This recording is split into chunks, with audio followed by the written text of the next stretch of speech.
혼추를 향하여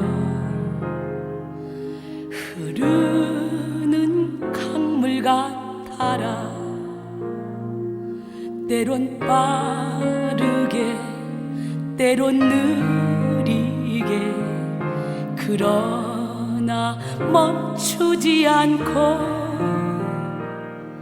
주님은 나의 그리움, 주님은 나의 목마름, 울게 하시네 웃게 하시네 내 영혼에 가득 계시네. 문득 바라본 하늘 뭉게구름 같은 주님의 미소, 나 거기 살리라 영원히 쉬리라. 주님의 품에서 주님의 품에서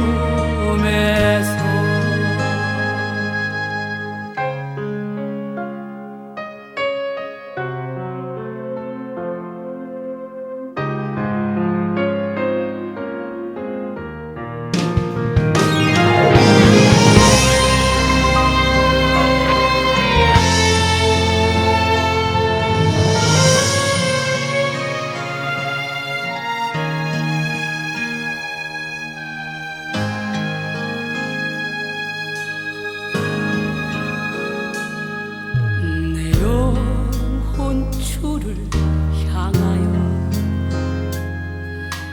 흐르는 강물 같아라. 때론 빠르게 때론 느리게 그러나 멈추지 않고 주님은 나의 주님은 나의 목마름, 울게 하시네 웃게 하시네 내 영혼에 가득 계시네. 문득 바라본 하늘 뭉게구름 같은 주님의 미소, 나 거기 살리라 영원히 쉬리라. 주님의 품에서 주님의 품에서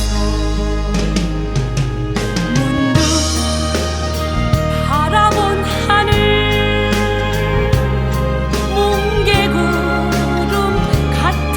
주님의 품에서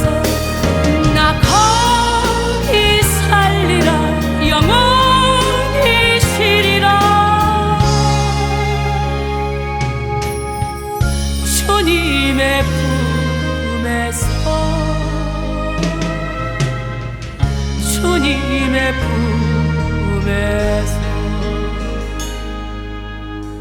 주님의 품에서 주님의 품에서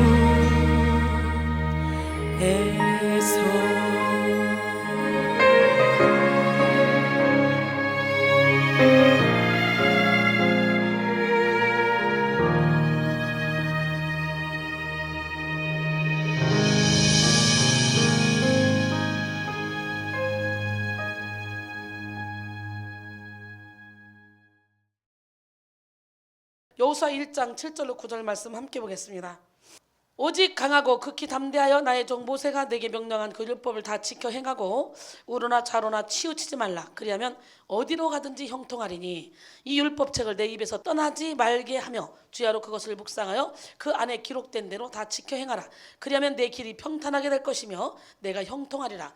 내가 내게 명령한 것이 아니냐? 강하고 담대하라. 두려워하지 말며 놀라지 말라. 내가 어디로 가든지 내 하나님 여호와가 너와 함께하느니라 하시니라. 할렐루야. 예, 균형의 영성을 소유하자라는 제목으로 함께 은혜를 나누기를 원해요. 여러분 모두가 다 중요한 균형의 영성을 가져야 되는데 여러분 은혜 받으시고 균형의 영성을 소유해서 퀀텀 리프 하시기 바랍니다. 할렐루야. 유치원에 갔다 온 독수리가 엄마한테 묻습니다. 엄마, 나 독수리 맞아? 독수리지. 엄마, 나 독수리 맞아? 맞다니까? 너 독수리야. 아, 그렇구나. 밖에 나가서 신나게 놀고 온 독수리는 또 물어봅니다. 엄마, 나 독수리 맞아? 그랬더니 엄마 독수리가 화가 났어요. 그래 이 닭대가리야. 어떤 나무꾼이 산에 나무하러 갔는데 우물에 물이 있는 거예요. 신나게 마셨어요. 그랬더니 갑자기 집에 왔더니 각시가 신랑을 보더니 깜짝 놀랐어요. 목소리는 우리 신랑 맞은데 당신 누구야? 내가 신랑이지. 당신 얼굴이 왜 그래? 거울 봐. 거울 봤더니 30대로 바뀐 거예요. 어떻게 된 거지? 어떻게 된 거지? 당신 뭐 하고 왔어? 이리 와, 나 따라와봐. 나 따라와봐. 당신도 마셔봐. 그리고 그때는 거울 가져가서 봤어. 마시고 보니까 둘 다 젊은 청춘이 된 거야. 그래가지고 행복하게 살았더니 욕심꾸러기 할아버지가 옆에 이렇게 보다가 분명히 목소리는 똑같고 그 사람들인데 젊어진 거야. 당신들 어떻게 된 거냐고. 알고 싶습니까? 나 빨리 비결 가르쳐 주려고. 어떤 산에 가니까 어떤 우물이 있는데 거기서 물을 마셨더니 이렇게 됐습니다. 그러니까 막 그 욕심쟁이가 막 신나게 달렸습니다. 뛰고 뛰었는데 한 번 먹었더니 젊어진 느낌이야. 보니까 피부가 탱탱해져. 어머, 이거 몇 번 먹으면 더 젊어지겠다. 또 한 번 먹었더니 막 또 10대로 됐어. 또 한 번 먹었더니 1대. 그래가지고 있잖아. 2달 내 애기가 돼가지고 산속에서 울고 있더래잖아. 굶어 죽을 뻔했는데 분명히 보냈는데 안 와. 그래가지고 이상하다. 그 노인데 왜 안 오지? 물 마시러 가서 쫓아가 봤더니 데려다 키웠다잖아. 웃자고 할 때 이거 심각한 환자들이야. 웃자고 할 때 그냥 웃어. 그냥 별것도 아닌 일로 그냥 웃는 거야. 왜? 억지로 웃든 진짜 웃든 웃으면 뭐가 돌아? 엔돌핀이 도는 거야. 이스라엘 백성을 출애굽시켜 광야 시대를 이끌던 모세가 죽었습니다. 하나님은 모세의 후계자로 여호수아를 세우셨습니다. 여호수아는 모세의 뒤를 이어 이스라엘 백성들을 하나님이 약속하신 그런 축복의 땅 가나안으로 인도하라는 그런 사명을 받았습니다. 이스라엘 백성들을 이끌고 들어가서 그 땅을 정복하고 하나님이 약속한 축복을 누리게 하는 그런 사명입니다. 오늘 본문 말씀은 후계자로 세워진 여호수아에게 하나님이 주신 말씀이죠. 좌로나 우로나 치우치지 마라. 균형 잡힌 영성을 가져라. 제가 얘기했지만 말씀, 에스겔 골짜기에 마른 뼈들이 말씀을 대원할 때는 뼈들이 착착착 붙고 심줄이 붙고 살이 붙었어. 그러나 생기는 없었어. 살아있는 것처럼 보이는데 힘이 없는 거야. 아무 생기 없는 그냥 죽은 것처럼 있는 거예요. 거기에 생기를 불어넣어라 그랬더니 생기가 불어지니까 그 사람들이 벌떡 살아서 일어나 군대가 됐어. 오늘날 말씀 중심이야 말씀 중심이야 그러면서 말씀만 가리키는 그런 목사님들, 말씀에 능력이 나와야지. 말씀에 능력이 없으면서 말씀 중심이야 말씀 중심이야 그거는 죽은 말씀이야. 말씀과 성령은 따로 놀려야 따로 놀 수가 없어. 왜냐하면 말씀은 성령의 감동으로 된 거야. 하나님의 영으로 된 거라고. 그런데 말씀 따로 성령 따로 이렇게 가르치고 있으니 기가 막히는 노래 아니에요? 그러니까 말씀 중심이라는 데는 성령의 능력이 없고 성령 중심이라는 데는 말씀의 능력이 없고 그래서 극과 극을 달립니다. 그러나 우리는 말씀과 성령을 균형 잡히게 균형 잡힌 영성을 소유해서 영혼들이 막 살리고 있잖아요. 오늘날요 성도들이요 진짜 올바른 영성을 소유하기가 힘들어요. 왜냐하면 잘못된 목사님들이 자꾸 말씀 중심이야 성령 중심이야 막 이렇게 찢어가니까 성령 중심도 아니고 말씀 중심도 아니야. 우리는 오직 말씀과 성령이 하나가 돼야 돼. 성부 성자 성령 삼일체 하나님이 하나가 돼서 움직여야 돼. 어느 한쪽에 치우치면 안 돼. 그래서 균형 잡힌 영성을 소유해야 돼. 큰절답니다. 우리 균형 잡힌 영성을 소유합시다. 초대교회에 그런 이적과 기적과 표적이 나타났는데 은사를 부인하는 분들은 뭐라고 하면 잘해요? 그건 초대교회로 끝났다. 지금은 오직 말씀만 있다. 그러니까 말씀만 공부하면 된다. 이렇게 가리킵니다. 기가 막힌 사건 아니야? 그런데 여러분 기도해봐. 초대교회로 끝났어? 지금도 역사는 계속 일어나고 있잖아. 모세를 이어서 여호수아에게 이스라엘 민족을 가나안 땅으로 인도하라는 그런 사명을 받았잖아요. 여호수아는 아마 두려웠을 것입니다. 40년 동안 이스라엘 민족의 지붕과 같은 리더십을 발휘했던 이 모세의 뒤를 잇는 것이 아주 부담스러웠을 것입니다. 또 정복해야 될 가나안 땅도 그를 심히 두렵게 했을 것입니다. 하지만 하나님은 여호수아에게 언약의 말씀을 주시면서 그의 심령을 붙들어 주셨습니다. 하나님은 여호수아에게 누구도 당할 수 없는 그런 큰 능력을 주시겠다고, 네가 발로 밟는 모든 땅은 다 너에게 주겠다고 약속하셨어요. 모세와 함께한 것처럼 너와도 함께하겠다고 말씀하셨어요. 또 하나님께서 조상들에게 맹세해 주겠다고 한 땅을 주시겠다고 약속하셨어요. 여호수아 1장 5절로 6절 보니까 내 평생에 너를 능히 대적할 자가 없으리니 내가 모세와 함께 있었던 것 같이 너와 함께 있을 것입니다. 내가 너를 떠나지 아니하며 버리지 아니하리니 강하고 담대하라. 너는 내가 그들의 조상에게 맹세하여 그들에게 주리라고 한 땅을 이 백성에게 차지하게 하리라 그랬어요. 여호수아는요 모세의 시종으로 있으면서 하나님이 모세를 통해 일하시는 위대하고 신실한 그런 역사를 다 보았어요. 눈으로 직접. 그래서 대통령 비서실장이 가장 대통령의 마음을 잘 알고 가장 권력이 있잖아요. 그런 것처럼요 여기 와도 나의 비서 우리 원면이 가장 나에 대해서 많이 알고 있고 모든 걸 다 총괄하고 있잖아요. 그런 것처럼 힘든 것 같지만 여호수아가 모세의 시종 노릇을 잘했을 때 결국은 하나님이 여호수아에게 모세가 간 길을 그대로 가게 바톤 터치를 해주시잖아요. 2인자 노릇을 잘할 때 하나님은 우리를 1인자로 만들어 주십니다. 기적의 하나님, 능력의 하나님은 살아계십니다. 여호수아는 모세가 하나님과 친구처럼 대면하는 것을 봤잖아요. 모세가 회막을 떠난 후에도 여호수아는 회막을 지키며 주님의 임재를 사모하고 기도하고 있었어요. 저렇게 33장 11절에 보니까 사람이 자기의 친구와 이야기함 같이 여호와께서는 모세와 대면하여 말씀하시며 모세는 진으로 돌아오나 눈의 아들 젊은 수종자 여호수아는 회막을 떠나지 아니하니라 그랬어요. 하나님은 모세의 후계자 여호수아가 강하고 담대한 마음을 가질 수 있도록 원하셨습니다.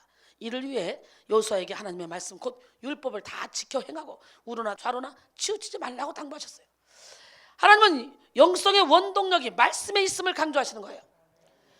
즉 말씀으로 말미암아 우로나 좌로나 치우치지 않는 균형 감각을 가질 때에 강하고 담대한 마음으로 주님의 뜻을 이룰 수 있게 되는 거죠.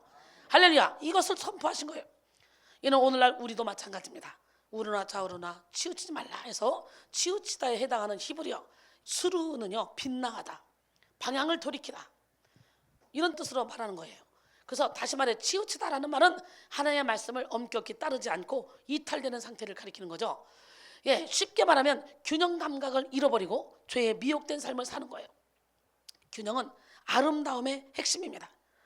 균형이 깨지면 조화롭지 않고 아름답지 않습니다. 치우친 신앙, 균형이 깨진 신앙은 마귀가 틈탄 신앙이에요. 우리는 좌우의 균형을 이루며 나가야 됩니다. 그럴 때 끝까지 흔들림 없이 나갈 수 있어요. 세상은 나날이 악해지고 있습니다.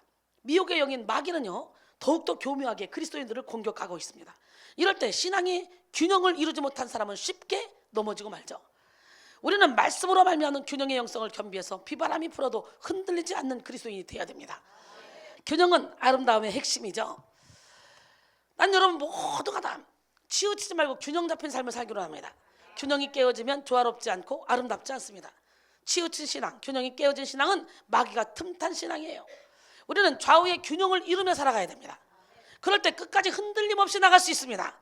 세상은 나날이 악해집니다. 미혹의 영인 이 마귀는 더욱더 교묘하게 그리스도인을 공격합니다.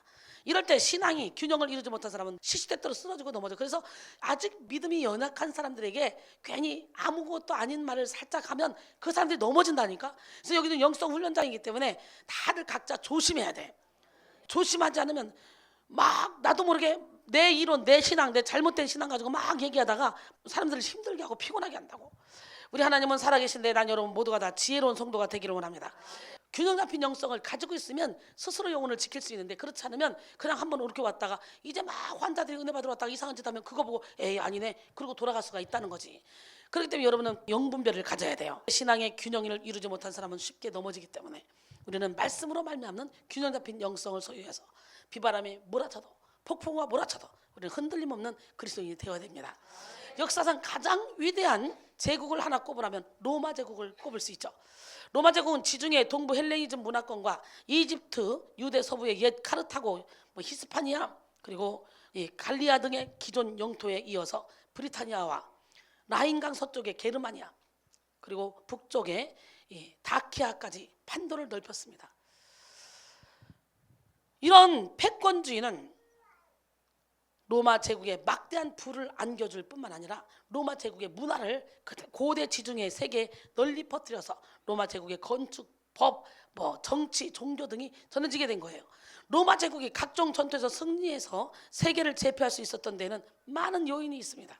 그 가운데 하나가 로마 군인들이 사용했던 칼이에요. 칼.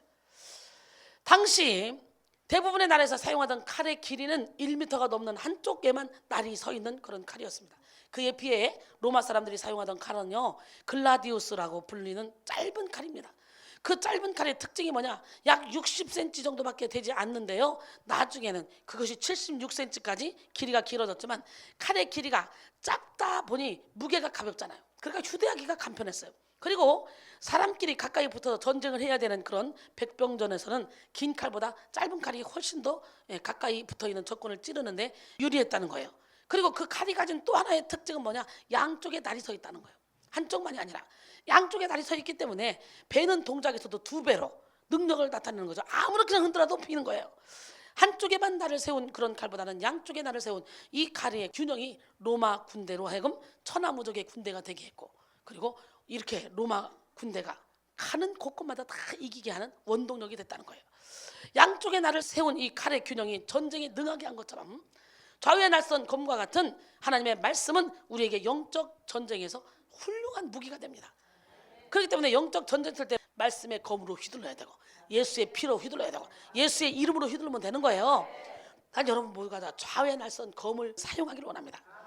우리는 말씀 안에서 더욱더 균형 잡힌 영성을 이루어야 되는데, 히브리서 4장 12절에 보니까 하나님의 말씀은 살아있고 활력이 있어 자기의 날선 어떤 검보다도 더 예리하여 혼과 영감이 관절과 골수를 찔러 쪼개기까지 하며 또 마음의 생각과 뜻을 판단한다 그랬어요. 하나님의 이 말씀이 여러분의 심령 골수를 찔러 쪼개야 됩니다. 에레미야 48장 10절에 보니까 하나님의 일을 게을리하는 자는 저주를 받을 것이요, 자기 칼을 금하여 게을리하는 자도 저주를 받는다는 거예요. 이 얘기는 뭐냐? 자기 칼을 금한다. 하나님 주신 말씀의 검을 가지고 사용하지 않고 그 검을 가지고 피 흘리기까지 싸우지 않는 자, 자기의 죄상을 피 흘리기까지 도려내지 않는 자, 이 사람도 저주를 받는다는 거예요. 그러니까 우리는 천국은 죄 가지고는 갈 수 없어요. 말씀의 검으로 다 씻음받고, 보혈의 피로 씻음받고, 할렐루야. 그래서 우리는 깨끗한 영혼을 소유해야 돼요. 기적의 하나님은 누구 하나님? 하나님의 말씀은 우리 인생의 절대 기준입니다. 하나님의 말씀은 자신의 이익이나 상황에 따라서 바꿀 수 있는 것이 아닙니다. 우리는 절대 기준인 말씀에 맞춰 살아야 돼요. 하나님의 말씀은 우리의 신앙과 삶의 절대 기준이며, 내 상황이 바뀌었다고 해서 말씀이 바꾸어지는 것은 아닙니다. 상황에 따라 말씀을 바꾸는 것이 아니라 말씀에 우리의 상황을 맞추며 살아가야 되는 거예요.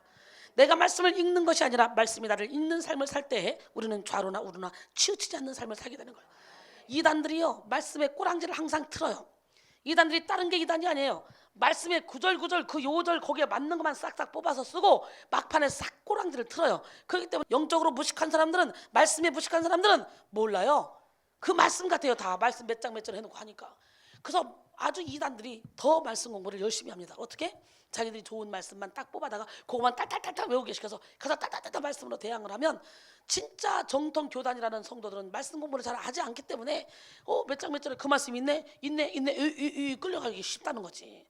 그렇기 때문에 저와 여러분은 오직 기록된 말씀을 내가 읽는 것이 아니라 말씀이 나를 읽도록 말씀 앞에 나를 내어드려야 돼. 고린도전서 4장 6절에 형제들아, 내가 너희를 위하여 이 일에 나와 아볼로를 들어 본을 보였으니 이는 너희로 하여금 기록된 말씀 밖으로 넘어가지 말라 한 것을 우리에게서 배워 서로 대적하여 교만한 마음을 가지지 말게 하려 함이라 그랬어요. 시편 119편 103절로 105절 보니까 주의 말씀의 맛이 내게 어찌 그리 단지요, 내 입에 꿀보다 더 다니이다. 오늘 이 말씀의 문이 열리길 원합니다. 말씀이 안 빠지고 말씀의 문이 안 열렸던 사람들이 여기서 은혜를 받고 나면요, 이 말씀의 문이 확 열리는 걸 체험합니다. 말씀의 문이 열려야 돼요. 말씀의 맛이 막 꿀처럼 달아야 돼요. 어찌 그리 단지요, 내 입에 꿀보다 더 다니이다. 형제들아, 내가 너희를 위하여 이 일에 나와 아볼로를 들어서 본을 보였으니 이는 너희로 하여금 기록된 말씀 밖으로 넘어가지 말라 한 것을 우리에게서 배워 서로 대적하여 교만한 마음을 가지지 말게 하려 함이라 그랬어요. 나는 오늘 쉽게 기록된 말씀 밖으로 가지 않기 위해서 우리는 말씀이 송이꿀보다 더 달아야 된다는 거지. 응? 주의 법도들로 말미암아 내가 명철하게 되었으므로 모든 거짓 행위를 미워하나이다. 주의 말씀은 내 발의 등이요 내 길의 빛이니이다. 그렇기 때문에 영적으로 암흑이야? 도저히 내 힘으로 어찌 할 수 없어? 말씀의 빛을 받아야 돼요. 성령의 인도를 받아야 돼요. 할렐루야. 말씀은 성령의 감동으로 된 것이기 때문에 말씀의 빛을 받고 말씀을 막 찍다 보면 성령도 일하신다. 우리 하나님은 살아계신데 나는 여러분 모두가 다 말씀 속에 깊이 빠지기를 원합니다. 여러분 깊은 계곡 위에서 줄타기를 하는 고개사를 보신 적이 있습니까? 계곡 위에서 줄타기를 하는 고개사는요, 계곡 사이에 줄을 매달아 놓고 그 줄 위에서 줄타기를 하죠. 가장 높은 곳에서 줄타기를 해서 세계 신기록을 세운 사람은 누구냐? 스위스 출신의 프레디 노크라는 사람입니다. 줄타기의 명인이라고 불리는 그는 2009년 해발 2934m인 독일의 주구스피츠 산꼭대기에 설치된 약 6억의 손짓 앞에서도 오직 긴 장대 하나만을 의지해서 줄타기를 해야 돼요. 이 긴 장대가 뭐냐? 바로 우리에게는 말씀이죠. 긴 장대를 의지하지 않으면 교계사가 몸의 균형을 잡지 못해 추락하는 것처럼 우리도 손에 긴 장대를 가지고 몸의 균형을 유지해야 됩니다. 우리 신앙인들이 세상의 밧줄타기에서 손에 가져야 될 긴 장대는 다름 아닌 말씀입니다. 말씀을 손에 콕 쥐고서 그 말씀으로 우리는 균형을 잡으며 세상을 살아가야 돼요. 말씀이 우리 삶에 균형을 잡아주지 못한다면 우리는 세상 속으로 곤두박질 치고 말 것입니다. 다시 한번 말씀으로 신앙의 균형을 견고하게 이루는 여러분 모두가 되기를 바랍니다. 디모데후서 3장 16절로 17절 보니까 모든 성경은 하나님의 감동으로 된 것으로 교훈과 책망과 바르게 함과 의로 교육하기에 유익하니 이는 하나님의 사람으로 온전하게 하며 모든 선한 일을 행할 능력을 갖추게 하려 함이라. 하나님은 우리가 세상 가운데 살면서 또는 신앙생활하는 모든 삶 가운데서 한쪽으로 편향되게 사는 것을 원하지 않습니다. 그것은 하나님 보시기에도 결코 아름답지 않습니다. 균형 잡힌 바른 신앙으로 살아갈 때 하나님이 기뻐하시는 거예요. 할렐루야. 우리 신앙인들이 균형을 잡아야 할 삶의 덕목들이 여러 가지가 있죠. 그 가운데서 오늘 8가지의 균형에 대해서 말씀을 나눠보려고 합니다. 말씀을 통해 자신의 삶을 돌아보고 참된 균형을 이루는 우리 모두가 되기를 원합니다. 먼저 말씀과 기도의 균형이에요. 지적인 신앙인은 성경 말씀을 소중하게 생각하고 성경 말씀이 제일이라고 생각합니다. 물론 맞는 말이죠. 그러나 기도가 병행되지 않는 말씀은 우리의 이성의 한계에 머무르고 맙니다. 우리가 읽고 묵상하고 설교를 통해 듣는 말씀이 우리의 삶의 능력으로 역사하기 위해서는 반드시 기도가 동반되어야 됩니다. 기도는 하나님의 손을 붙잡는 것입니다. 기도는 영혼의 호흡입니다. 말씀은 영혼의 양식입니다. 우리는요 양식도 먹어야지만 호흡하지 않으면 못 살아요. 여러분 우리가 육신의 양식인 밥을 먹죠. 근데 밥을 며칠을 굶어도 살 수는 있죠. 근데 호흡이 끊기면요 죽어요. 몇 번만 호흡을 못해도 죽어요. 그런 것처럼 우리의 영적 생명도 말씀을 먹어요. 근데 말씀을 며칠 못 먹어도 살 수 있어요. 근데 영혼의 호흡을 못하면 기도를 못하면 단절된다는 거예요. 하나님과 우리 사이에 단절이 된다는 거예요. 그렇기 때문에 말씀과 기도의 균형을 이루어야 돼요. 할렐루야. 기도는 하나님의 손을 붙잡는 것입니다. 하나님의 능력을 끌어내리는 것입니다. 그러기에 우리가 읽고 묵상한 그런 말씀에 하나님의 능력과 은혜가 공급되지 못한다면 우리가 아무리 성경을 많이 읽어도 그것은 유명한 고전을 읽은 것이나 다르지 않습니다. 기도 없는 말씀은 무능한 지식으로 그치고 만다는 거예요. 반대로 기도는 열심히 하면서도 말씀을 도외시하면 신비주의에 빠지거나 아니면 자기 중심적이 되기 쉽습니다. 기도는 항상 말씀에 비추어서 점검받아야 돼요. 말씀과 기도가 수레바퀴가 되어 우리의 삶을 이끌어가야 우리 신앙생활이 바르게 전진할 수 있어요. 저는 정말요 기도할 때 참 신비로운 일이 참 많았습니다. 그냥요 눈 뜨고 환상을 보는데 환상이 그대로 이루어져요. 기도하면 뭐가 보여요. 막 들려요. 빛이 없어도 환하게 다가오시는 주 예수 나의 당신이요. 그러면 빛으로 오셔요. 음성이 없어도 똑똑히 들려주시는 주님, 그러면 벌써 음성이 들려요. 주님 사랑해요. 그러면요 네가 날 사랑하니 나도 널 사랑해. 찬양할 때 주님과 대화를 해요. 모세가 하나님과 대면에서 만났던 것처럼 저는 처음부터 하나님과 대면에서 만났잖아요. 예배당에 발을 딛자마자. 그러다 보니까 그냥 한마디 한마디 말을 해도 그냥 주님이, 내가 이 말을 하면 주님하고 대화가 되는 거예요. 이렇게 하다못해 나중에 목이 쉬어서 말로 못하면 몸짓으로 손짓으로 이렇게 진동으로 내 손을 맡겨드리면 주님과 대화를 하는 거예요. 이 손으로. 오늘 이 역사가 여러분에게 일어나길 원합니다. 근데 그때 그냥 빨리 들어가면 어떻게 되겠어? 이거 문제가 되지. 근데 하나님은 참 신기하네. 처음부터 귀신과 그렇게 싸우게 만들어 놓고 귀신의 정체를 다 안 다음에 이 세계를 막 열어주니까 그냥 내가 탁탁탁 분별해서 자리를 잡고 가고 있더라고. 우리 하나님 살아계십니다. 디모데전서 4장 4절로 5절 하나님께서 지으신 모든 것이 선하며 감사함으로 받으면 버릴 것이 없나니 하나님의 말씀과 기도로 거룩하여짐이라 그랬어요. 난 여러분 모두가 다 말씀과 기도로 거룩하여지는 기적의 주인공이 되길 원합니다. 육으로 말씀을 보면요, 말씀과 기도가 별개의 행위가 되지만 영으로 말씀을 보면요, 말씀과 기도가 병행됩니다. 마찬가지로 육으로 기도하면 말씀과 관계없는, 즉 주님과는 관계없는 기도가 되지만 영으로 기도하면 기도 속에 주님의 음성을 들음으로써 더욱 말씀 속에 거하게 됩니다. 다시 말해 영적인 차원에서 말씀과 기도는 병행되어지는 것이지 따로 분리될 수 있는 것이 아니죠. 사랑하는 여러분, 여러분의 말씀 생활과 기도 생활은 어떻습니까? 말씀만 많이 읽어서 머리만 커지는 그런 지식적인 신앙인, 기도만 많이 해서 그냥 가슴만 뜨거운 감정적인 신앙인은 하나님의 뜻을 이룰 수 없고 천국을 누릴 수도 없습니다. 오직 하나님의 영으로 인도함을 받아 말씀과 기도의 균형을 이루는 여러분 모두가 될 때 이 안에서 천국을 누리게 될 줄 믿습니다. 그 다음에 지성과 영성의 균형을 이루어야 돼요. 인간의 지혜로움이 하나님의 미련함만 못해. 그저 인간의 강함이 하나님의 약하심만 못해. 그렇기 때문에 성령만 받으면 누구나 다 쓰셔. 지성이 있는 사람이 능력을 받아야 제대로 된 영분별을 할 수 있는 거예요. 지성이 없죠. 무식한 사람이 은혜를 받잖아요. 막 은혜를 받아서 순간 성령의 인도하심 따라 막 끌려가서 능력을 행해. 그러다가 은혜가 살짝 떨어지잖아. 그러면 그 무식한 그 상태에서 그 능력을 가지고 일을 하기 때문에 영혼들을 다 갈취하는 거예요. 영혼들을 죽이는 거예요. 지성이 있는 사람들은 깨지기는 힘들어. 깨진다면은 올바른 분별력을 가지고 갈 수 있는 힘이 있는 거예요. 말씀과 기도의 균형은 지성과 영성의 균형으로 발전하게 됩니다. 에베소 4장 13절로 14절 보니까 우리가 다 하나님의 아들을 믿는 것과 아는 일에 하나가 되어 온전한 사람을 이루어 그리스도의 장성한 분량이 충만한 데까지 이르리니 이는 우리가 이제부터 어린아이가 되지 아니하여 사람의 속임수와 간사한 유혹에 빠져 온갖 교훈의 풍조에 밀려 요동하지 않게 하려 함이라 그랬어요. 그러니 여러분, 우리 교회는 얼마나 좋은 교회야. 정교 신앙 나온 사람들이 수두룩 복적하잖아. 아마 아줌마들까지 다 선교 신앙 나왔어. 그렇기 때문에 여기는 막 누구든지 다 설교할 수 있는 사람들로 이렇게 하나님이 저를 통해 키우고 있잖아. 멋지게 하나님은 살아계십니다. 믿는 것과 아는 일이 하나가 된 영성이 지성과 영성의 균형을 이루어진 영성입니다. 지성만 있는 사람은 탁상 공로만 늘어놓고 또 실제적인 힘은 없습니다. 또 영성만 있는 사람은 기반이 약해서 감정에 치우치기 쉽고 사탄에게 휘둘리기 쉽습니다. 여러분, 하나님을 경외함이 지식의 근본이요 하나님을 경외함이 지혜의 근본이라 했어요. 잠언 9장 10절에 잠언 1장 8절에 보니까. 그렇기 때문에 우리는 무엇보다도 어떤 지성보다도 하나님을 아는 지식으로 넘쳐져야 돼요. 할렐루야. 기적의 하나님, 능력의 하나님, 누구 하나님? 사도 바울은 지성과 영성의 균형을 이룬 사람입니다. 학문의 중심지 다소에서 태어나서 성장한 바울은 헬라 철학에 능통했습니다. 그뿐 아니라 당대 최고의 랍비였던 가말리엘의 문화생이 된 바울은 유대 종교에 뛰어난 학식을 지니게 되었습니다. 사도행전 22장 3절에 보니까 나는 유대인으로 길리기아 다소에서 낳고 이 성에서 자라 가말리엘의 문화에서 우리 조상들의 율법의 엄한 교훈을 받았고 오늘 너희 모든 사람처럼 하나님께 대하여 열심히 있는 자라 이렇게 말하잖아요. 신약시대 유대인들의 전문 교육은 랍비 중심으로 이루어졌습니다. 힐렐의 손자이면서 사내들인 의장까지 지낸 바 있는 가말리엘은 교법사로서 모든 백성에게 존경받는 자였습니다. 당시 최고의 의결 기관인 사내들인은요 이스라엘 내뿐만 아니라 해외의 디아스포라 유대인에게도 막강한 영향력을 끼쳤습니다. 바울은 당대 최고 명문대학에서 엘리트 과정을 겪은 최고의 지성인이었던 거예요. 그러니까 벌써 이 바울은 서신서를 엄청나게 많이 썼잖아요. 그죠?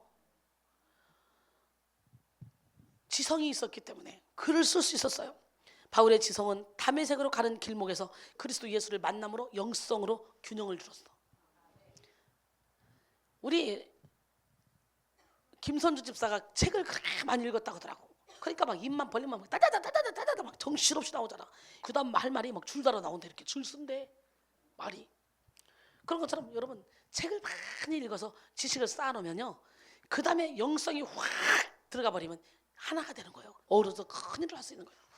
다메섹 경험은 바울의 삶을 완전히 뒤바꿔 놓는 그런 충격적인 사건이었으며 평생 그를 이끌어가는 영성의 근본 바탕이 되었습니다. 바울은 다메섹에서의 회심을 사도행전 9장 22장 26절 3번 언급하고 있습니다. 갈라디아서 등 많은 서신서에서도 자신의 회심 사건을 언급하고 있습니다. 바울의 위대함은 바로 지성과 영성의 균형에서 나왔기 때문에 끝까지 흔들림 없는 예수만을 위한 삶으로 나타날 수 있었습니다. 디모데후서 4장 6절로 8절 보니까 전제와 같이 내가 벌써 부어지고 나의 떠날 시각이 가까웠도다. 나는 선한 싸움을 싸우고 나의 달려갈 길을 마치고 믿음을 지켰으니 이제 후로는 나를 위하여 의의 면류관이 예비되었으므로 주 곧 의로우신 재판장이 그날에 내게 주실 것이며 내게만 아니라 주의 나타나심을 사모하는 모든 자에게도니라. 사실 뿌리 깊은 영성은 지성의 기초를 두고 있습니다. 지성과 영성은 함께 갑니다.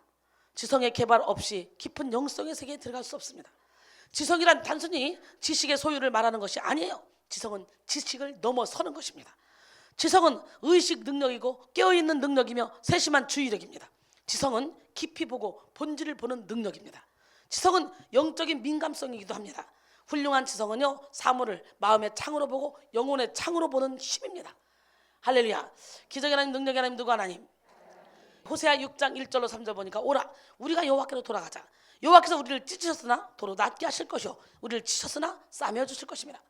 여호와께서 이틀 후에 우리를 살리시며 셋째 날에 우리를 일으키시리니 우리가 그 앞에서 살리라. 그러므로 우리가 여호와를 알자. 힘써 여호와를 알자. 그의 나타나시면 새벽빛같이 어김없나니 비와 같이 땅을 적시는 늦은 비와 같이 우리에게 임하시리라 하시니라. 할렐루야. 나는 여러분 모두가 다 여호와께로 돌아오는 시간이 되길 원해요. 여러분들 모든 찢었던 것들이 다 꼬매지는 시간이 되길 원합니다. 에베소 1장 17절로 19절 우리 주 예수 그리스도의 하나님 영광의 아버지께서 지혜와 계시의 영을 너에게 주사. 할렐루야. 지혜와 계시의 영이 누굽니까? 성령을 얘기하는 거죠. 그래서 성령이 우리 안에 오시면 우리에게 지혜를 가르쳐 주시고 지식을 가르쳐 주시고, 믿으십니까? 하나님을 알게 하시고 너희 마음의 눈을 밝히사 그의 부르심의 소망이 무엇이며 성도 안에서 그 기업의 영광이 풍성함이 무엇이며 그 힘의 위력으로 역사심을 따라 믿는 우리에게 베푸신 능력의 지극히 크심이 어떠한 것을 너희로 알게 하시기를 구하노라. 나는 오늘 시간에 여러분 모두가 다 마음의 눈을 뜨기를 원합니다. 기적의 주인공 되기 위해서 철저히 여러분 균형 잡힌 영성을 소유하기를 원합니다. 지성은 지적 감각이며 깨달음의 감각입니다. 지성이 개발될 때 깨달음이 열리며 깨달음의 혁명이 일어납니다. 깨달음의 혁명이 일어날 때 우리 인생은 열매를 맺게 됩니다. 인생의 문제는 깨달음의 문제예요. 할렐루야. 마태복음 13장 23절에 보니까 좋은 땅에 뿌려졌다는 것은 듣고 깨닫는 자니 듣고 깨달아야 되는 거예요. 아멘. 결실하여 어떤 것은 100배, 어떤 것은 60배, 어떤 것은 30배 되느니라 그랬어요. 나는 여러분 모두가 다 깨닫는 은혜가 있기를 원해요. 좋은 땅에 심겨졌다는 것은 뭐예요? 말씀을 듣고 깨닫는 사람. 오늘 시간에 깨달아져야 돼요. 근데 참 신기하죠. 이 귀로 듣고 이 귀로 셉니다. 야, 이렇게 엄청난 말씀이 폭포수처럼 막 쏟아지잖아요. 우리 교회는 이렇게 정신없이 숨도 안 쉬고 말씀이 쏟아지는데 여기서 말씀 한두 개만 붙잡아도 우리는 정말 열매 맺고 살겠다. 이렇게 많은 말씀이 막 쏟아지는데 매일매일 예배를 드리는데도 불구하고 자기 이론을 내려놓지 못하고 자기 생각을 내려놓지 못하고 자기 틀에 갇혀 사는 사람, 우물 안의 개구리 얼마나 불쌍합니까? 좀 더 넓은 세계로, 큰 세계로 갑시다. 뚫읍시다.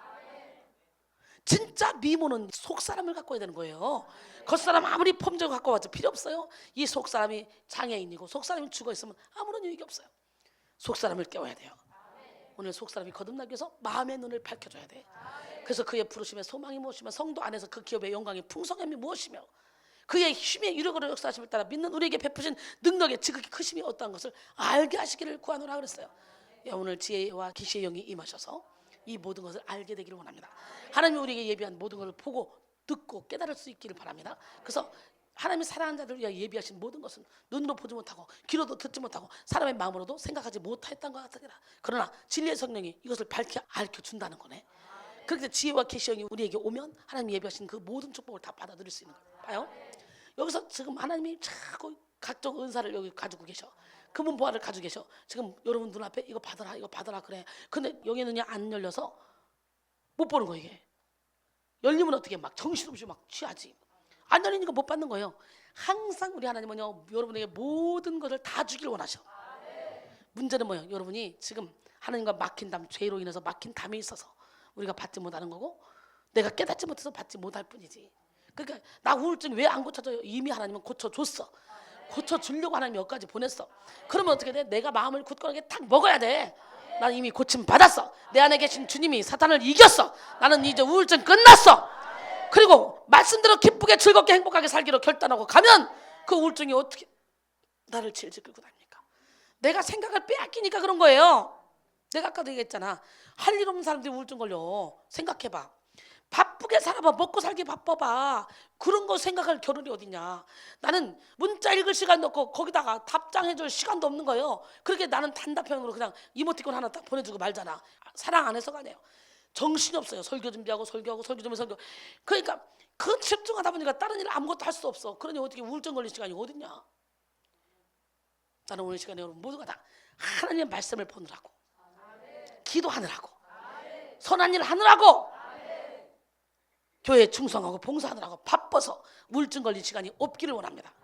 막 잡생각이 돌아온다. 그러면 빨리빨리 뭐라도 해. 찬양이라도 불러 막 큰 소리로. 그래서 예수 이름으로 몰아내야 돼. 하나님 나라는 깨닫는 나라이며 생각하는 나라입니다. 존귀에 처하지만 깨닫지 못하는 사람은 멸망하는 짐승 같다고 시편 49편 20절에 말씀하시잖아요. 깨닫지 못하는 백성은 망합니다. 전도서 7장 25절에 보니까 내가 돌이켜 전심으로 지혜와 명철을 살피고 연구하여 악한 것이 얼마나 어리석은 것이요 어리석은 것이 얼마나 미친 것인 줄을 알고자 하였더니, 악한 것이 얼마나 뭐라고? 어리석은 것이요 어리석은 것이 얼마나 뭐라고? 미친 것.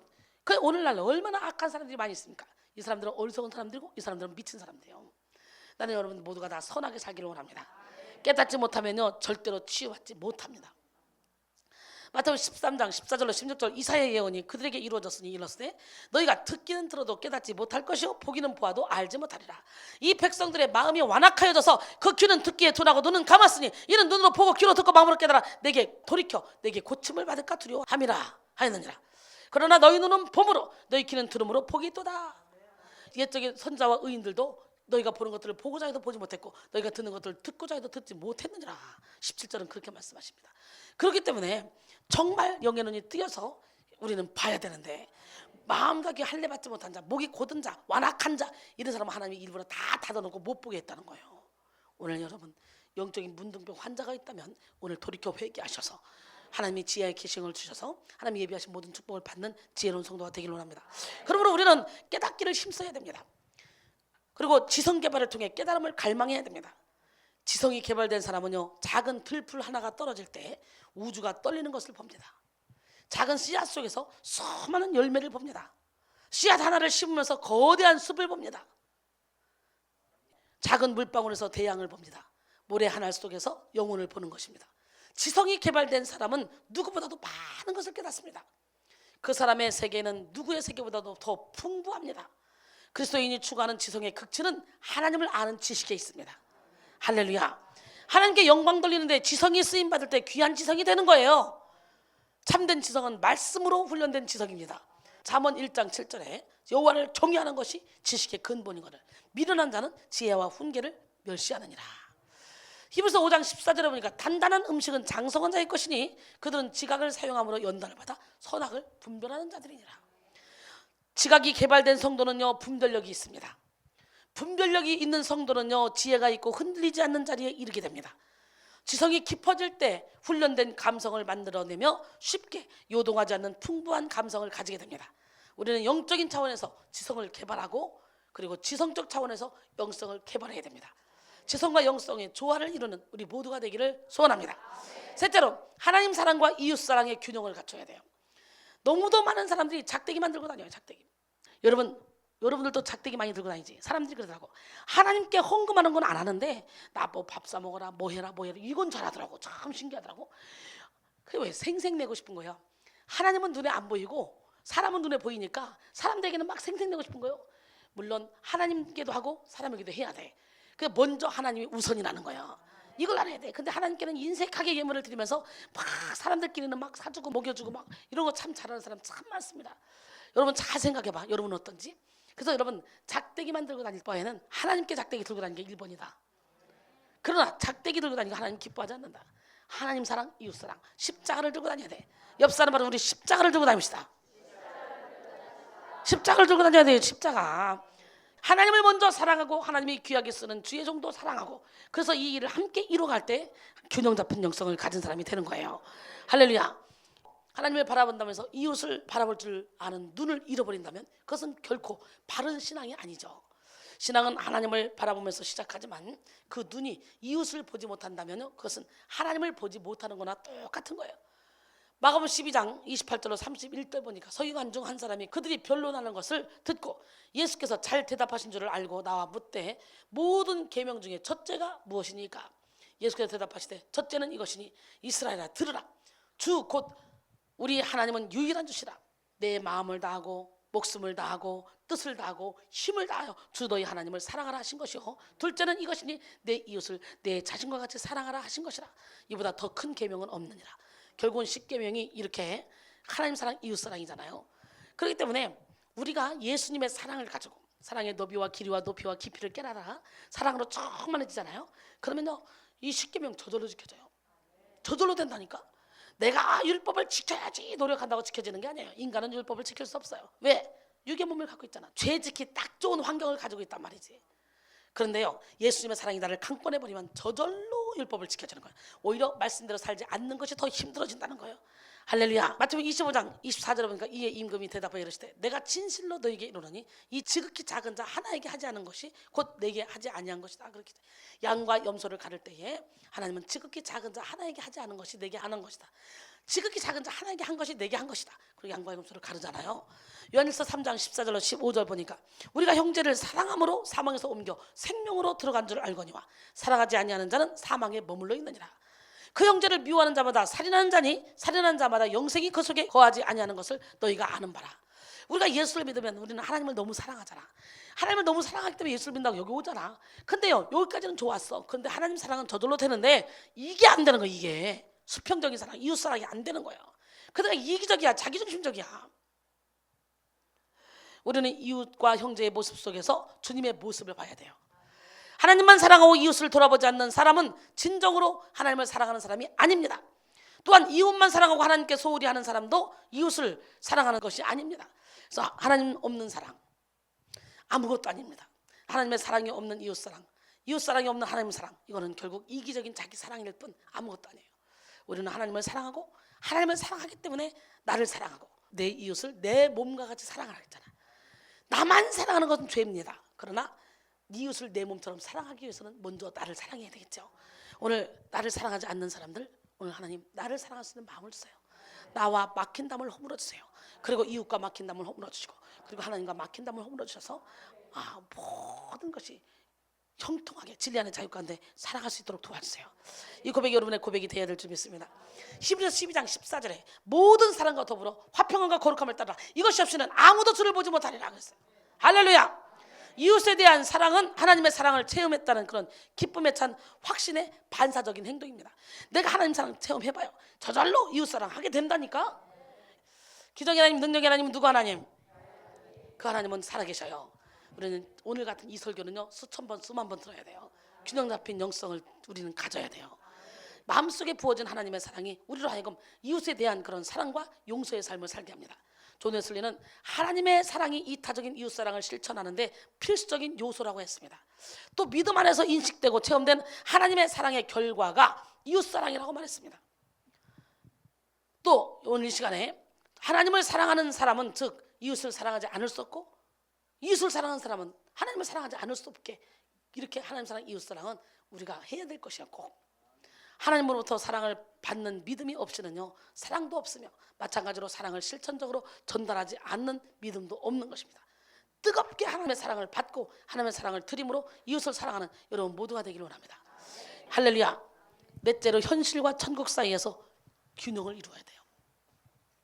너무도 많은 사람들이 현실 감각을 잃어버리고 이단들이 특히 그러잖아요. 이단들이 다 집 팔아 산속으로 들어가자, 다 땅 팔아 산속으로 들어가자, 그 현실 감각을 잃어버리고 그냥 재림주의자들 그런 사람들 쫓아가가지고 가정이고 뭐고 다 파탄시킵니다. 토론토 갔더니요 우리 송 집사가 있어요. 근데 자기 시동생이 이상한 데 빠졌대요. 그래가지고 다 가게를 정리하고 그리고 어디로 들어간대요. 어디 산속으로 들어간대요. 그래서 왜 그러냐 했더니 어떤 단체에 어디 빠졌는데 지금 보니까 이단 같대. 그래서 주님 오실 날 얼마 남지 않았기 때문에 모든 재산을 정리해서 그 산속으로 들어가서 주님 오실 날 대비해 그 준비해야 된대요. 옛날에 재림는 자들 그랬잖아요. 여러분 주님은 분명히 뭐라고 했냐면 도적같이 오신다 그랬어. 언제 주님이 날짜 정해놓고 온다 그랬어? 성경에 보면 도적까지 오신다 그랬거든. 그런데 참 신기하게 예언한다 그런 사람들이 막 언제 전쟁이 일어난다, 언제 주님 오신다, 언제 뭐한다 그러면 싹 끌려가. 그거 참 신기하대. 그리고 죽음이 왜 무서워? 한번 생각을 해보자고. 죽음이 왜 무섭냐고.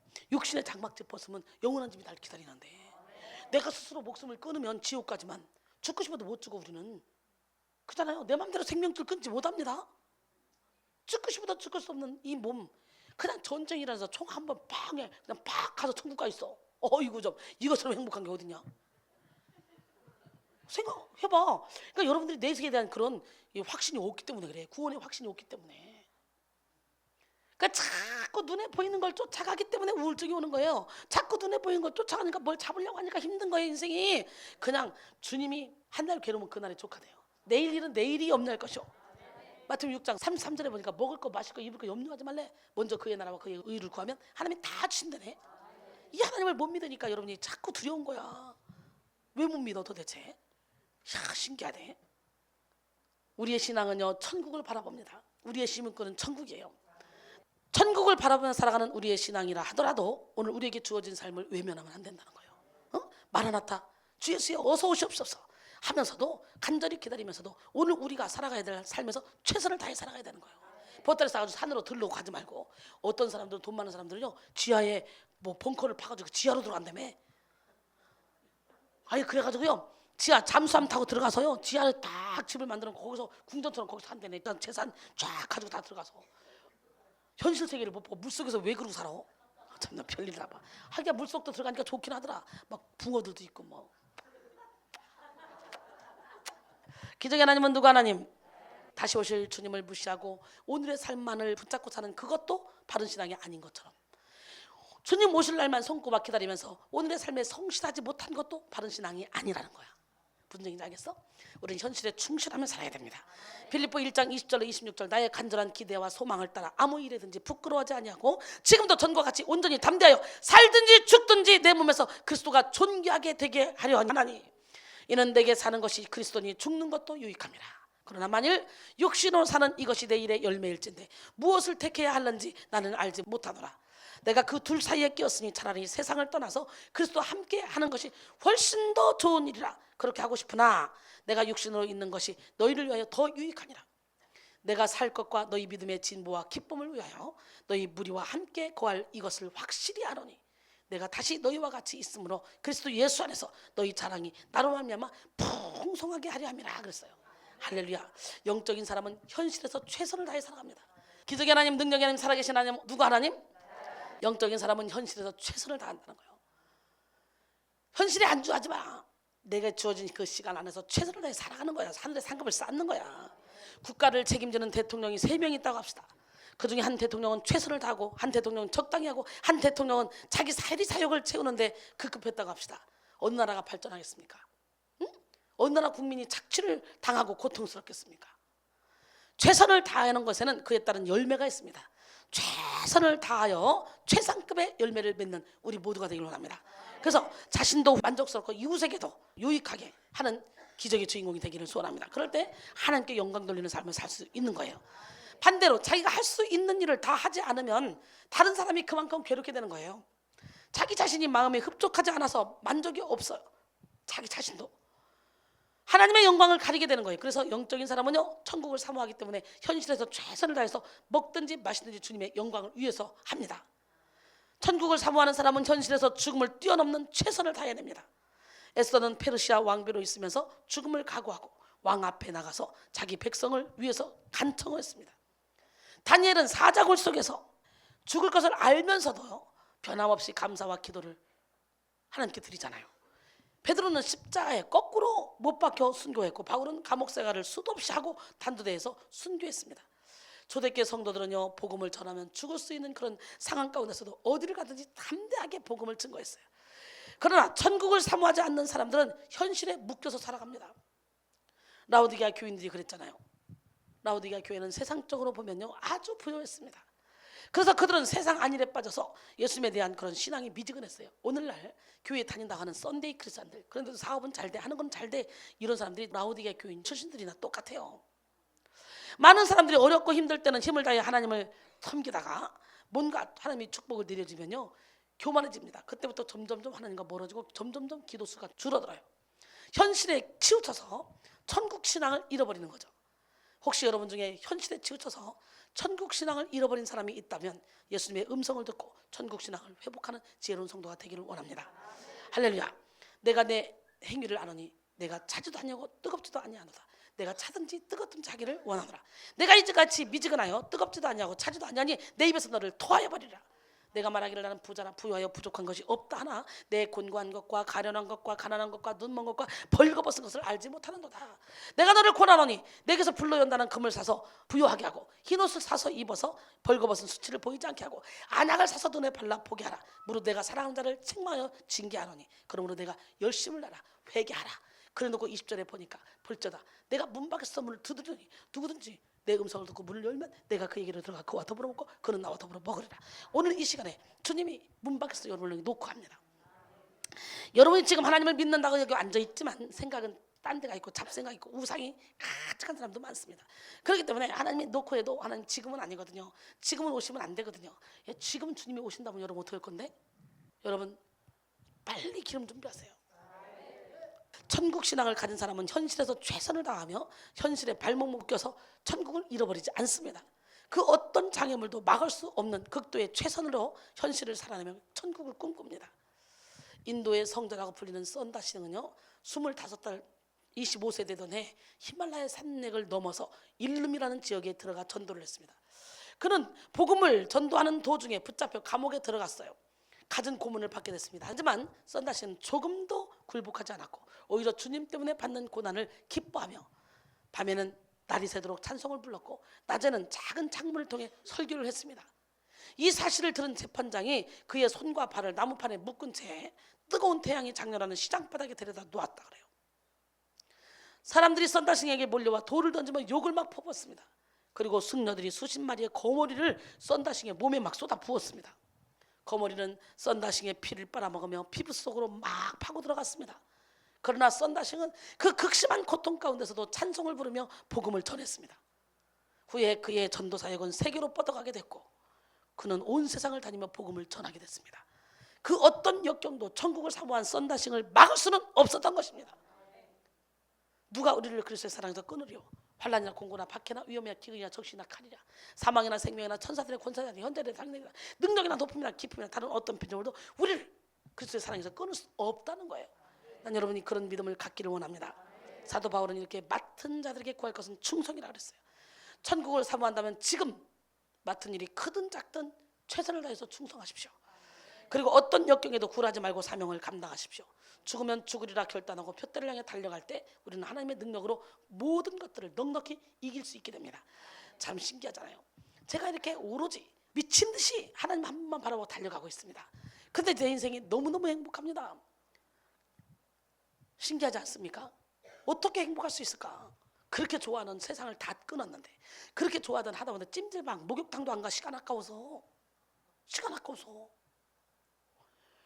그러니까 이제 나의 모든 것을 줄여서 오직 하나님 하나 한 분.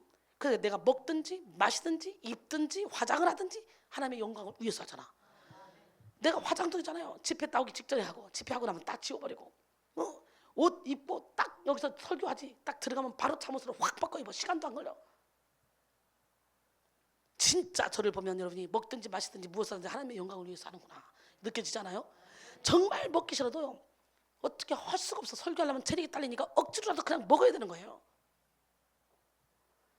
바울은 그리스도와 함께 있고 싶은 욕망이 더 큼에도 불구하고 지금 여기 현실에 있어야 할 이유를 분명히 가지고 있었습니다. 그것은 이 땅에 머무는 것이 너희를 위하여 더 유익하기 때문에 머문다는 거예요. 바울의 존재 이유와 목적은 교회의 유익을 위한 것이었습니다. 빌립보 1장 20절로 24절까지 보니까 나의 간절한 기대와 소망을 따라 아무 일에든지 부끄러워하지 아니하고 지금도 전과 같이 온전히 담대하여 살든지 죽든지 내 몸에서 그리스도가 존귀하게 되게 하려 하나니 이는 내게 사는 것이 그리스도니 죽는 것도 유익함이라. 그러나 만일 육신으로 사는 이것이 내 일의 열매일진데 무엇을 택해야 할는지 나는 알지 못하노라. 내가 그 둘 사이에 꼈으니 차라리 세상을 떠나서 그리스도와 함께 있는 것이 훨씬 더 좋은 일이라. 그렇게 하고 싶으나 내가 육신으로 있는 것이 너희를 위하여 더 유익하니라. 그러니까 차라리 육체를 떠나 그리스도와 함께 있는 것이 훨씬 더 좋다는 거예요. 그러나 내가 육체로 있는 것이 너희에게도 유익하기 때문에. 그렇잖아요. 이순이도 솔직히 천국 가서 주님과 함께 있는 게 제일 행복해. 여러분 이렇게 구원에 대한 확신이 있고 천국에 대한 확신이 있고 내세에 대한 확신이 있는 사람은요 죽음이 두렵지 않아요. 죽음을 뚫고 나가버려요. 내가 사는 것은 오직 주를 위해 산다는 거지. 이런 바울이 그리스도와 함께 있을 미래의 소망과 교회를 위해 실제 사역 사이의 균형은 결국 마지막까지 선한 싸움을 싸우고 승리하게 된 비결이 되었습니다. 빌립보 3장 12절로 14절 보니까 내가 이미 얻었담도 아니요 온전히 이루었담도 아니라 오직 내가 그리스도 예수께 잡힌 바 된 그것을 잡으려고 달려가노라. 형제들아 나는 아직 내가 잡은 줄로 여기지 아니하고 한 일 곧 즉 뒤에 있는 것은 잊어버리고 앞에 있는 것을 잡으려고 푯대를 향하여 그리스도 예수 안에서 하나님이 위해서 부르신 부름의 상을 위하여 달려가노라. 사도행전 20장 24절에 보니까 내가 달려갈 것과 주 예수께 받은 사명 곧 하나님의 은혜의 복음을 증언하는 일을 마치려면 나의 생명조차 조금 더 귀한 것으로 여기지 아니하노라. 어느 순간에요 제가 바울같이 바뀌었더라고요. 여러분 이렇게 되면요 하나님의 길을 확 열어놓습니다. 디모데서 4장 6절로 9절 전제와 같이 내가 벌써 부어지고 나의 떠날 시각이 가까웠다. 나는 선한 싸움을 싸우고 나의 달려갈 길을 마치고 믿음을 지켰으니 이제후로는 나를 위하여 의의 면류관이 예비되었으므로 주 곧 의로우신 재판장이 그날에 내게 주실 것이며 내게만 아니라 주의 나타나심을 사모하는 모든 자에게도니라. 너는 어서 속히 내게로 오라 그랬죠. 현실과 천국 사이의 균형을 이루는 사람은요 절대로 죽음을 두려워하지 않습니다. 고린도후서 5장 1절에 보니까 만일 땅에 있는 우리의 장막집이 무너지면 하나님께서 지으신 집 곧 손으로 지은 것이 아니요 하늘에 있는 영원한 집이 우리에게 있는 줄 압니다. 계시록 14장 13절에 보니까 하늘에서 음성이 나서 이르되 지금 이후로 주 안에서 죽는 자들은 복이 있도다 하심에 성령이 말씀하시기를 그렇다 그들이 수고를 그치고 쉬리니 이는 그들이 행한 일이 그들을 따름이라 그랬어요. 우린 죽을 때 빈손으로 갑니다. 그러나 내가 선을 행했던 모든 것들은 나를 따라옵니다. 그래서 영원한 나의 상급이 되는 거예요. 영원한 나의 집이 되는 거예요. 그렇기 때문에 우리는 살아있을 때 열심히 선을 행하고 지금 죽어도 하늘에서 따먹을 걸 만들어야 돼요. 우리는 육신의 정욕, 안목의 정욕, 이생의 자랑을 쫓아가기 바쁘지 이건 사단이가 주는 거예요. 그래서 은혜를 받으면 주머니가 열리게 돼 있고 주머니가 열려서 하늘에 막 내 집을 짓게 돼 있는 거예요. 천국을 사모하며 천국을 기다리며 천국을 준비합시다. 그러므로 그의 현실의 삶은 천국을 향한 전력 질주를 나타냅니다. 힘을 다해 마음을 다해 뜻을 다해 정성을 다해 주님 나라를 향해 달려감으로 현실을 충만하게 살아가야 될 줄 믿습니다.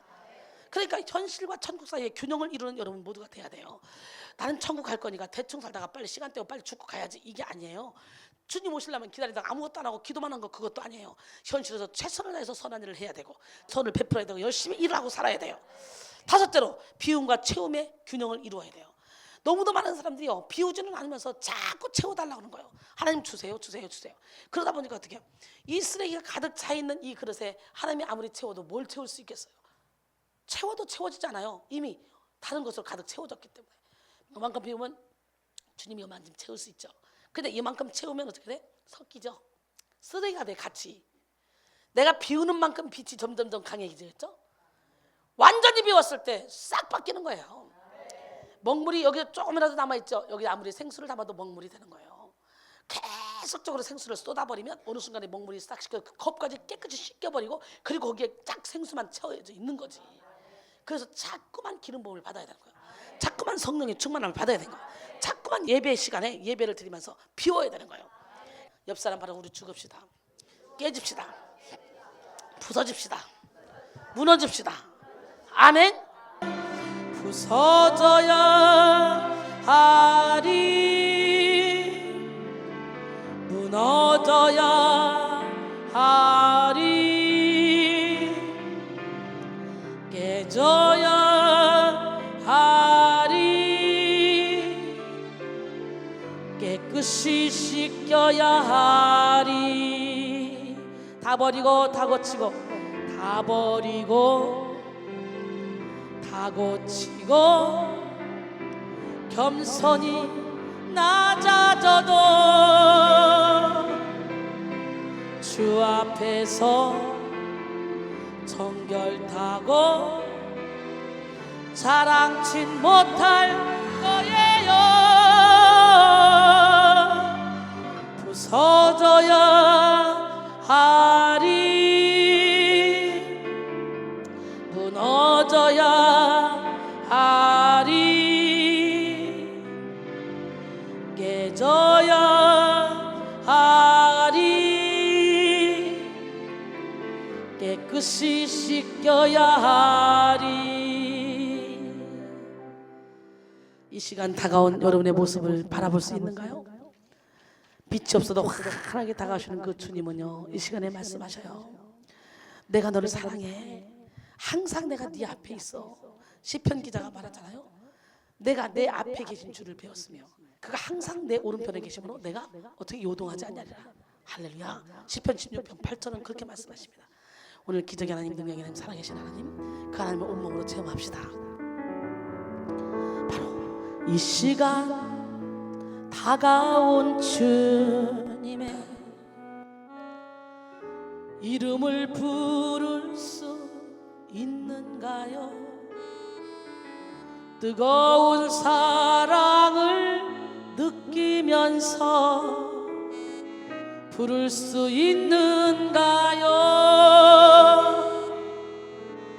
이 시간 다가온 주님의 모습을 쳐다볼 수 있는가요? 따뜻한 사랑을 느끼면서 바라볼 수 있는가요? 혹시라도 비우지 못한 작은 가슴, 주님의 사랑은 너무 커요. 부서지고 낮아져도 주님 앞에 설 수 없었어요. 이 시간 찾아온 주님의 이름을 불러봅니다. 주님, 부를수록 다정한 주님 모습 가만히 안아봅니다. 이 시간 찾아온 주님의 이름을 불러봅니다. 부를수록 다정한 주님 모습 가만히 안아봅니다. 그 주님을 안고 고백합시다. 주님 사랑해요.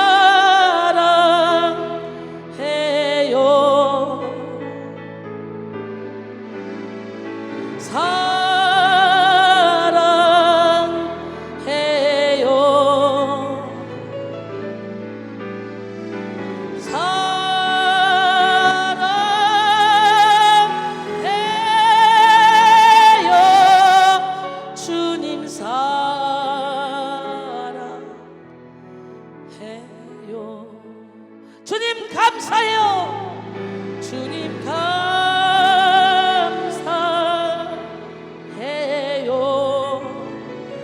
감사해요.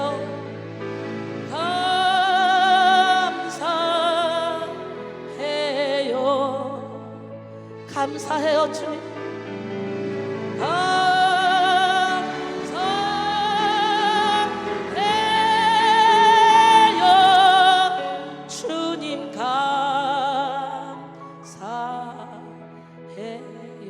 주님 찬양해요. 간절한 마음으로 주님 찬양해요.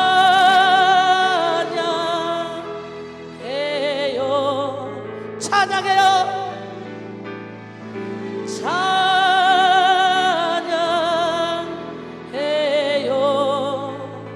찬양해요.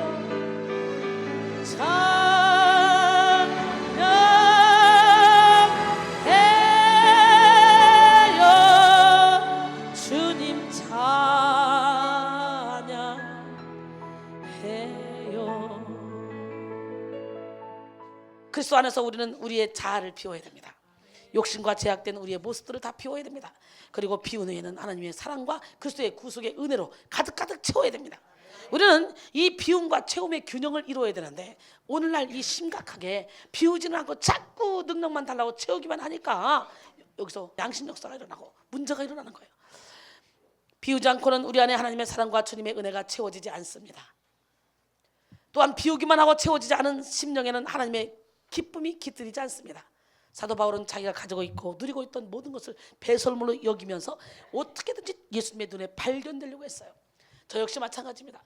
은혜 속에 깊이 들어가니까요, 세상의 모든 게 배설물로 여겨지더라고요. 그리고 예수님의 눈에 발견되기 위해서 예수님이 기뻐하는 일만 하게 되더라고요. 그러다 보니까 진짜 짧은 시간에 예수님의 눈에 딱 발견되고, 그리고 주님이 나를 통해 확 일을 하시니까 나는 내가 주의 종이 된다 꿈에도 상상하지 않았어요. 그냥 너무너무 은혜가 깊이 오니까, 너무너무 신비한 세계가 열리니까 그게 좋아서 거기 시간, 물질, 노력을 다 투자해서 막 미친 듯이 매달렸어요. 그랬더니 세상에 하나님이 나를 이렇게 멋쟁이로, 이렇게 엄청난 거장으로 만들어버렸네. 의인의 이름으로 의인을 대접하면 의인의 상을 받고, 선자의 이름으로 선자를 대접하면 선자의 상을 만들고, 내가 이렇게 의인의 상, 선자의 상을 다 받고 있는 거 아닙니까? 우리 하나님은 살아계셔요. 그래서 주의 종들이 저를 섬깁니다. 처음 사역할 때부터 지금까지.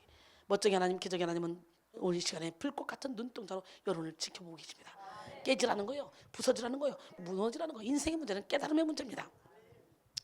사도 바울이 은혜를 받으니까 어떻게 돼요? 나는 죄인 중에 괴수라고 그러잖아요. 여러분들이 죄인 중에 괴수라는 걸 고백을 해야 돼. 나는 죄가 없어, 나는 은혜가 충만해, 나는 죄진 게 없어 라고 말한다면 여러분은 지금 거짓말하는 거고, 진리가 여러분 속에 없는 거야. 여러분은 이 진리 안에 들어가면 들어갈수록 내가 얼마나 큰 죄인이라는 걸 깨닫게 됩니다. 그걸 깨닫게 되고 회개하면서 이 어둠이 점점점 없어지는 거죠. 그러다가 사도 바울처럼 나는 이제 그리스도를 닮았어, 너희들도 나 닮어, 이렇게 당당하게 말할 수 있는 상태까지 가는 거죠. 여러분, 그러게 우리는 자신 안의 연약함과 더러움을 발견한 만큼 주님의 사랑과 능력을 바라봐야 되는 거예요. 자신에게 절망한 만큼 하나님의 사랑을 신뢰하고 소망해야 되는 거예요. 비우는 일에만 집중하면 장성한 분량으로 성장할 수 없습니다. 날마다 자신 안의 연약함에 절망하고 더러움에 괴로울 수밖에 없습니다. 비웠다면 은혜와 진리로 채워야 됩니다. 골로새 2장 2절로 3절 보니까 이는 그들로 마음의 위안을 받고 사랑 안에서 연합하여 확실한 이해의 모든 풍성함과 하나님의 비밀인 그리스도를 깨닫게 하려 함이니 그 안에는 지혜와 지식의 모든 보화가 감춰져 있다 그랬어요. 나는 오늘 시간에 그리스도의 비밀을 다 깨달아 알기를 원합니다. 그걸 건져야지. 그래서 우리가 영성훈련 받는 거 아닙니까? 근데 여기 앉아서 육신의 정욕, 안목의 정욕, 이생의 자랑, 막 온갖 세상 잡것들에 막 신경을 쓰면 어떻게 되겠어? 우리는요, 하나님 주신 은혜를 받을 수 없어요.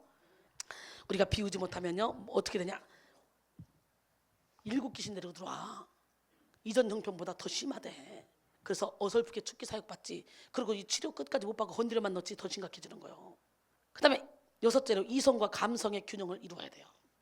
여러분 옆 사람 바라보시고 감성 불감증에서 해방됩시다. 우리는 이성적인 냉철함과 감성적인 뜨거움의 균형을 이루는 삶을 살아야 돼요. 할렐루야. 어떤 사람은 굉장히 감성적으로 신앙생활하는 분이 있습니다. 그것은 신앙적인 열정으로 보여질 수 있지만 그런 열정만 가지고 신앙생활하면요, 뿌리 없는 나무처럼 되기 쉬워요. 또 어떤 사람은 감성적인 그런 열정을 무시하기도 합니다. 그런 냉철함이 때로 필요하지만 감성적인 열정이 없는 냉철함은 가슴을 냉랭하게 만들어서 신앙의 기쁨과 행복을 누리지 못하게 만들어요.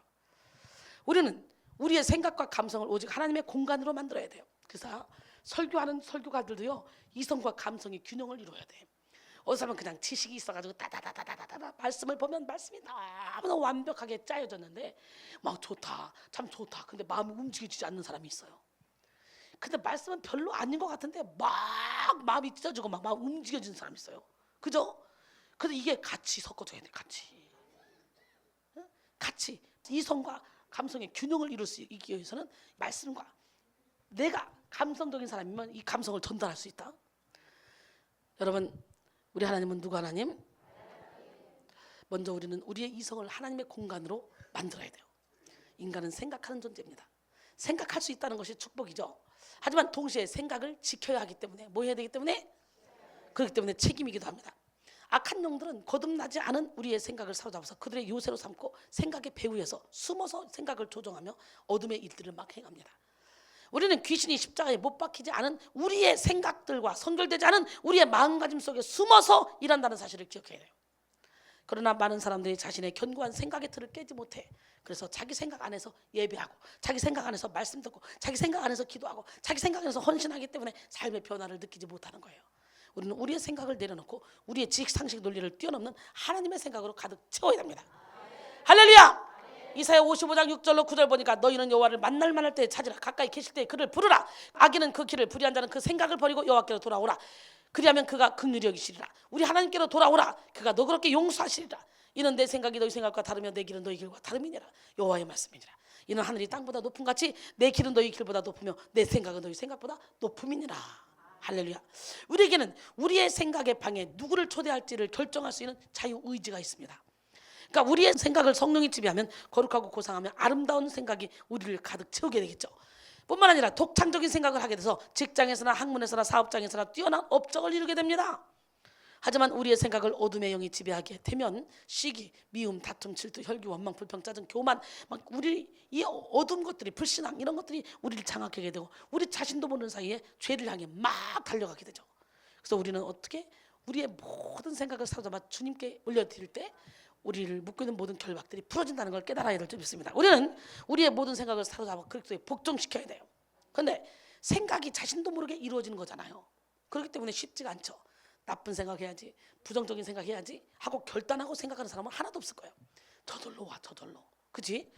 자신의 의지로 긍정적인 생각만 하고 사는 것은 쉬운 일이 아닙니다. 그러나 하나님의 능력은 하나님을 아는 것을 대적하여 높아진 것을 다 무너뜨리고 모든 생각을 사로잡아 그 속에 복종케 하는 능력입니다. 그러니까 나는 안 되지만 주님은 할 수 있어야 돼. 그러니 우리는 머리는 차가워야 되고 가슴은 뜨거워야 된다고 말합니다. 생각은 냉철하게 하고 열정은 뜨거워야 한다는 말이죠. 그런데 이것도 쉬운 것이 아닙니다. 마음이 차가워지기는 쉽지만 생각이 냉철하기는 대단히 어려운 것입니다. 우리는 계획하거나 애쓰지 않아도 조금만 방심하면 눈 깜짝할 사이에 하나님과 사람을 사랑하는 우리의 마음이 자연스럽게 식어버리는 것을 종종 보게 됩니다. 그리고 애쓰지 않아도 생각하지 않아도 저절로 생각이 복잡해져 쉽게 차분함을 잃어버리기도 합니다. 생각이 냉철하다는 것은 바로 생각이 바닷물결처럼 이리 밀리고 저리 밀리지 않도록 지키는 거죠. 즉 두 마음을 품지 않도록 심지를 견고하게 하는 것입니다. 야고보서 4장 8절에 보니까 하나님을 가까이 하라. 그리하면 너희를 가까이 하시리라. 죄인들아 손을 깨끗이 하라. 두 마음을 품은 자들아 마음을 성결하게 하라. 이 두 마음을 품은 자, 야고보서 1장 6절로 8절 보니까 오직 믿음으로 구하고 조금 더 의심하지 말라. 의심하는 자는 마치 바람에 밀려 요동하는 바닷물과 같으니 이런 사람은 무엇이든지 주께 얻기를 생각하지 말라. 두 마음을 품어 모든 일에 정함이 없는 자로다 그랬어요. 이사야 26장 3절에 보니까 주께서 심지가 견고한 자를 평강하도록 지키시리니 이는 그가 주를 신뢰함이다 그랬어요. 의심이란 것은요 이리 밀리고 저리 밀리는 그런 줏대 없는 상태를 말하는 거예요. 냉철한 생각이 없으며 태도와 생활도 냉철할 수 없어요. 사람의 생각이 뜨거워지면요 자신을 통제할 수 없습니다. 영적 분별력은 냉철한 생각을 통해 이루어집니다. 불안하고 흥분한 상태에서는요 분별력을 잃어버리기 쉽습니다. 그러게 이때는 아무것도 결정해서는 안 됩니다. 흥분은 사탄이 성도를 죄짓게 하고 하나님의 뜻에서 벗어나게 하는데 자주 사용하는 도구입니다. 영성의 고수들은요 흥분하지 않습니다. 호흡의 중심이 항상 배에 있으면서 무게중심을 잘 잡죠. 냉철한 생각과 뜨거운 열정을 어떤 순간에도 잃어버리지 않는 것이죠. 성경에는 이렇게 냉철한 생각과 뜨거운 열정을 항상 겸비한 사람들이 많이 나오죠. 예수님이 전형적인 모델이고 예수님 다음으로는 사도 바울, 느헤미야 그리고 다니엘 등을 들 수 있는데요.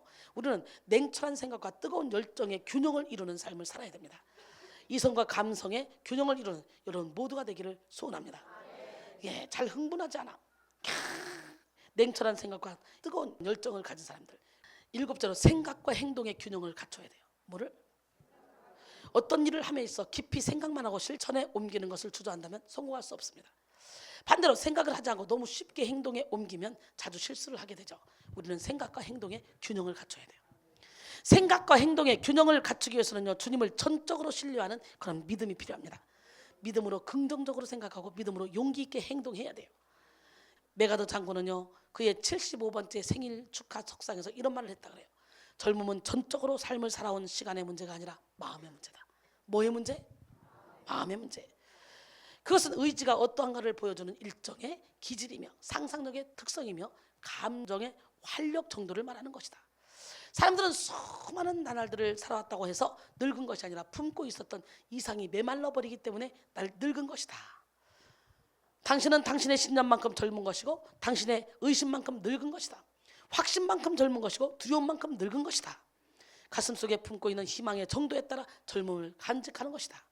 모든 사람들의 마음 한가운데서는 일종의 기록실 같은 것들이 있어서 여기에서 아름다움이나 희망, 활기와 용기와 메시지를 받아들이고 그에 따라 사람들의 마음은 젊어진다. 그렇지만 이 모든 것을 마음의 기록실로 통하게 해주는 연결선들이 끊어지고 사람들의 가슴이 비판론이라는 눈으로 냉소주의의 얼음으로 뒤덮이게 되면 늙는다. 이렇게 말했어요.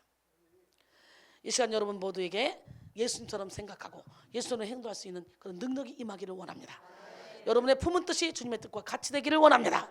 육체의 생각은 십자가에 못 박고 오직 성령으로 거듭나는 여러분 모두가 되기를 소원합니다. 마지막으로 재능과 노력에도 균형을 이루어야 돼요. 뭐도? 하나님은 각 사람에게 재능을 주셨습니다. 성경에서 달란트라고 말하는 재능을요 모든 사람에게 다 주셨어요. 어떤 사람에게는 5달란트, 어떤 사람에게는 2달란트, 어떤 사람은 1달란트. 누구나 다 주셨어요.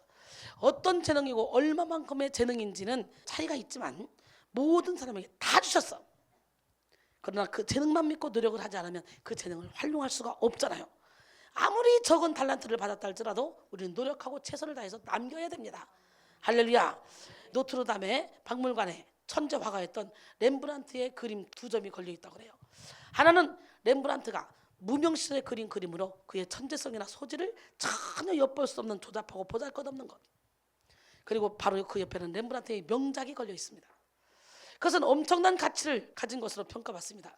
사람들은 그 두 그림을 견주어 보면서 두 그림의 확연한 차이를 보게 되죠. 그리고 한 초보자가 완숙한 화가가 되기까지 숨겨진 수고와 땀을 상상하게 됩니다. 오늘 우리에게 필요한 것은 위대한 미래와 초라해 보이는 현재를 잇는 그런 인내와 땀이에요. 지금 현재 초라해 보인다 할지라도 여러분이 하나님 손에 붙들려서 열심히 훈련받다 보면 어느 순간에 거장들이 탁탁 돼 있어요. 다니엘 기도회를 통해 우리 백성교회 교인들 전체가 다 영적 거장이 돼 버렸어요. 다 훌륭한 영적인 안대자가 되고 심지가 견고해졌고 믿음이 커졌어요. 여러분, 난 여러분 모두가 다 우리에게 필요한 것은 위대한 미래와 초라해 보이는 현재를 잇는 인내와 땀이기 때문에 노력하시기 바랍니다. 그 대가를 오늘 지불하고 있는지. 노력 없는 대가는 없으니까. 있더라도 그건 어떻게 독이 될 수 있잖아. 노력 없는 대가는 독이 될 수 있다는 거야. 미술계에 갓 등단한 젊은 화가가 거장을 찾아가 선생님 제가 어떻게 하면 성공할 수 있겠습니까? 가르쳐 주십시오. 저는요 2-3일 동안 그림을 그려서 작품을 완성을 합니다.